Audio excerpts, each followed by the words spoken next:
Hi! So guess what? I got this lamp and it says the next band I will review will be an extremely popular band, so let's see what it says. Atomic Rooster. This thing's a little broken, but hey, it starts the intro, so let's see it. Hi. Take the television. Is this a test? Place it against your body.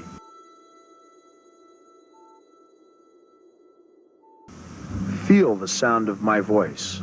Atomic Rooster was a band that formed in 1969 by Vincent Crane and Carl Palmer, who had just left the crazy world of Arthur Brown. It's been debated whether the band made prog or just hard rock, but they're still enjoyed by many prog fans for their 70s sound. Hammond organ and all. Death Walks Behind You was Atomic Rooster's second album released in 1970. After their debut was released, Carl Palmer had left the band to join Emerson, Lake and Palmer, leaving only 3 members of the band. John Ducan on guitar and bass, Vincent Crane on keys, and Paul Hammond on the drums. So, let's check out to see if this album is worth a listen. By the way, it is.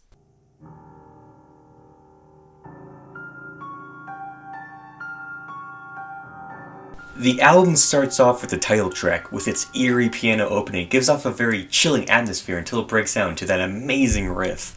And even when it's debated on if their sound is prog, it can be agreed that this album was dark, dreary, doomy, no doubt about it, Sabbath-level proto-metal.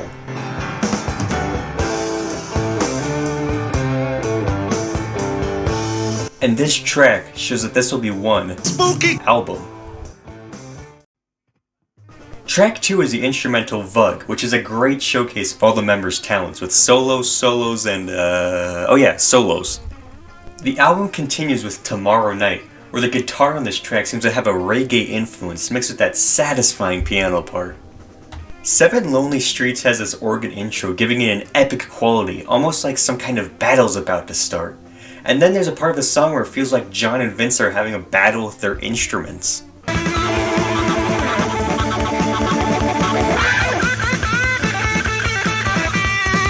Side 2 starts with the headbanging Sleeping for Years, and while I did say this album had a dark sound to it, it is still really fun to listen to, and this shows. I Can't Take No More has a bit more of a southern sound to it, with a nice solo to fade out on. Nobody Else has what sounds like a reverse chant at the beginning, and is a bit of a softer track, and I'm not sure if it's just me, but at times it almost sounds like a Gentle Giant song. My whole world is falling down. The album ends with the longest and proggiest track, Gershatzer, which contains a few different sections, one of them being one of the weirdest organ solos this side of the 70s.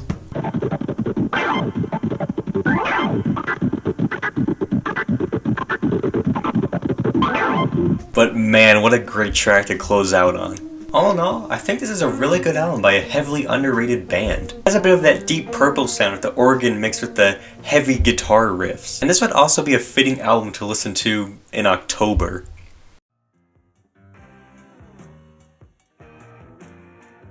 This album was their most successful critically and financially, with Tomorrow Night reaching number 11 on the UK singles charts.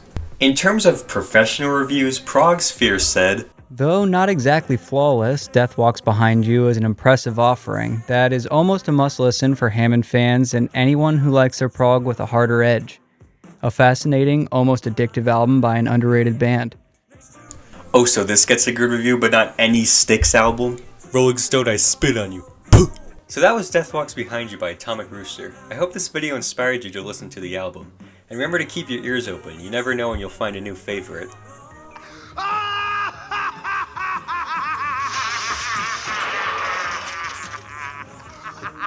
Did you see that? Hey, this is the end of the video. Glad you made it. I know how uploads recently have been a bit sparse, but that's mostly just because I'm doing YouTube more as a side hobby than anything. And I usually just decide to make a review when I am listening to an album that I really like. Other than that, I'd like to thank the channel Is It Prog for narrating a portion of this video. I'll put a link to his channel in the description. Anyways, I hope you all enjoyed the video. Goodbye.